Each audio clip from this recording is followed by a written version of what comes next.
There are many different ways of making money in GTA Online, but some are way more time consuming than others. And some people simply don't have all the time in the world to grind the game. And that's why today I'm going to be talking about the laziest way to make millions in GTA Online. Methods that don't command your full attention and hours of gameplay. Of course, I'm talking about passive income, which in simpler terms is money that is generated in the background. Meaning you can do other things while still making bucket loads of cash. There are many different types of passive income, so today I'm going to take you through all of my different recommendations to ensure that you are maximizing your passive income. But before we get to that, something that is essential to this entire process is the stash house, which can be found at this icon on the map. Stash houses can be completed once every real life day and will completely restock one of your businesses, which is incredibly handy as it saves you time, effort, and most importantly, money. They are relatively simple activities. Just break into the building, take out all of the people inside, find the code and open the safe. And just like that, within the span of about 2 minutes, you have completely restocked one of your businesses completely for free. And as you can see, this restocked my acid supply. So let's move on over and talk about that. The Acid Lab is arguably the best passive income business in the entire game. And what makes this business great is that it was specifically designed for solo players, which makes it so much easier than some of the other businesses in the game. So how exactly does it work? Well, simply, you need to fill up your product bar and then sell it when it's full. Yep, that's it. All you have to do is keep it restocked through doing resupply missions or by ordering them for cash. You can also speed up production time by going over to this area, and as you might have been able to guess, it makes production quicker for a short period of time. And this can be done once every real life day. But even without this boost, this business still fills up its product bar significantly quicker than most others, which is a big contributor as to why it's considered to be the best. So, until it's ready to sell, I'll just leave it, whilst making sure there is sufficient supplies. And I'll come back to it later in the video. So now, let's move on to the next method. And this is a much older way of making passive income, the MC businesses. But first, we are going to need a clubhouse, which can be purchased for relatively cheap from Maze Bank Foreclosure. Now, this is a nice little property, but all we are going to be using it for is to access this computer, as this is what allows you to purchase MC businesses. Here you can see the two I own as well as all the other options.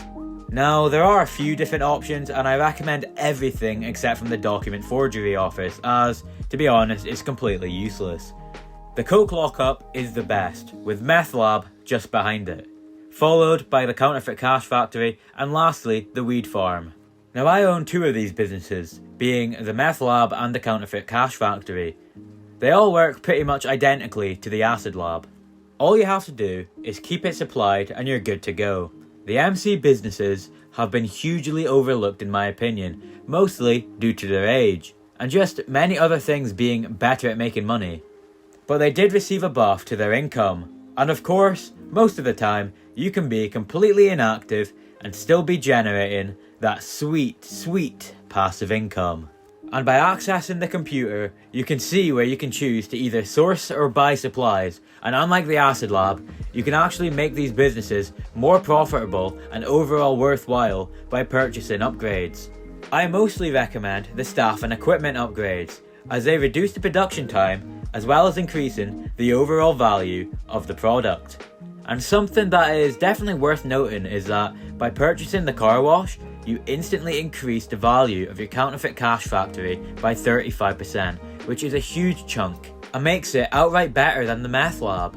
You can also do the same with the Weed Farm by purchasing Smoke in the Water. But now all my MC businesses are stocked and my product is cooking, so let's revisit it later when it's finished and move on to the next method. And next up we have the nightclub, and interestingly enough, the best way to use this business is to completely ignore its main function. Of course we want to focus on making as much money as possible whilst committing to the least amount of effort. And that's why the nightclub is so great, as it generates you up to $50,000 every single day in GTA, which in real life is every 48 minutes. All you have to do is ensure that your popularity bar is constantly full, because if you let it slip, your nightclub will make less money. So it's crucial to ensure that it's always full. So, how do you do this? Well, there are a few options. First, you can book a new resident DJ, which will completely refill the entire popularity bar. You can do promotional missions from your laptop, or you can either drive a drunken VIP back to their home or eject a troublemaker, in order to both gain and maintain popularity. Now, these will randomly appear once every GTA Online day, which as I said before, is every 48 minutes. And once your popularity bar is full, just return every hour, collect your money, and deal with a random event. Simple as that. Another little thing you can do on the side if you own a bunker is the ammunition contract, which is available every in-game day to make you $50,000 by simply driving the goods to the drop-off. This should take you no longer than 5 to 10 minutes. It's simple, but it's more money in your pocket. So now that all of that is out of the way, whilst we wait for the product to fill up, what do we do in the meantime? You see, that's just the beauty of it, because now you do nothing. Just rubber band your controller and go do something else. You have plenty of time, as it takes a couple hours to fill up. The only thing that you do have to do is just make sure that everything is supplied, and of course maintain your nightclub popularity. But those take seconds to do. This is why this is both the laziest and the easiest way of making money, because after you get it up and running, you can just literally do nothing, and you're still just generating cash in the background. Even if you don't care about actively grinding the game, this method is still great because now you have the time to do Cayo Perico setups or even some of the contract, which will make you even more money. But today, we are just focusing on the lackadaisical and the effortless methods. So, let's get on with it and go sell the product. So first up, it's time to sell my counterfeit cash factory. And with the MC businesses, the sell missions have varying numbers and types of vehicles that cause the mission to take longer and potentially be more difficult.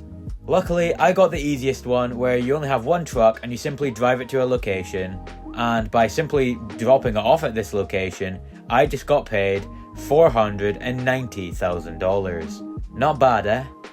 Next up, we have the Acid Lab, and these sell missions are much better than those of the MC businesses, as they're both easier and more enjoyable. These are of course designed for a solo player, which further adds to why it's simpler and better to those of the MC business. There are a few different missions you can get here, but I assure you they're all straightforward and simple and you won't struggle with them at all. And as you can see, that's $335,000 straight into my bank. And onto the meth lab, and I actually got one of the most boring sales missions that you can get. For this one, I have to get into one of 3 planes, each carrying 5 product, and drop them off at checkpoints. It's boring, it's slow, but it could be worse. There used to be these sell missions with this certain type of van, and it was generally impossible to do on your own because of how slow the van actually was. So it's great that they have all been removed. So yeah, 15 different drop-off zones. This should take you about 20 minutes solo, which is half of the allocated time. And something worth knowing is that if you somehow destroy some of your product, you can still complete the mission but just make less profit at the end. And that's all the checkpoints completed, and that's another $450,000 in my bank. And lastly, we have to get the nightclub wall safe, and I've left it for a few hours so I have quite a bit of money generated. However, I didn't exactly follow my own advice, as I did not actually keep my popularity bar completely full, and therefore I made a little bit less money. But it's not that big of a deal, as I'm still pocketing $230,000. And with that, we are done. So in total, how much money did this method make me? Well, I started off with about 9.6 million, and I finished with 11.2, meaning that we have made $1.6 million. Now, keep in mind, you can increase that number based on what MC businesses you own and how many of them you have. But that's 1.6 million we've made doing practically nothing. That's more than doing a Cayo Perico or a contract, and this took a whole lot less effort. Passive income is often overlooked and even neglected by many players, as they see these profits individually rather than seeing the drastic increase when you have multiple sources running at the same time. So yeah, if you don't want to spend all day sitting at your screen grinding, then this is 100% a must do, as it gives you all the cash you could desire with basically no effort or focus. So I highly suggest that you guys do this for yourselves, even if you are also running a KO Perico in the background as well, because that way you can add another million onto the figure we derived earlier. But to conclude, if you are struggling for time and a way to balance your grind with real life stuff, then this is your answer: passive income. If you did enjoy, please like this video and subscribe to my channel. And as always, let me know your thoughts down below in the comments, and help me hit 1000 subscribers as soon as possible. But with all that being said, have a wonderful day, and I'll see you in the next one.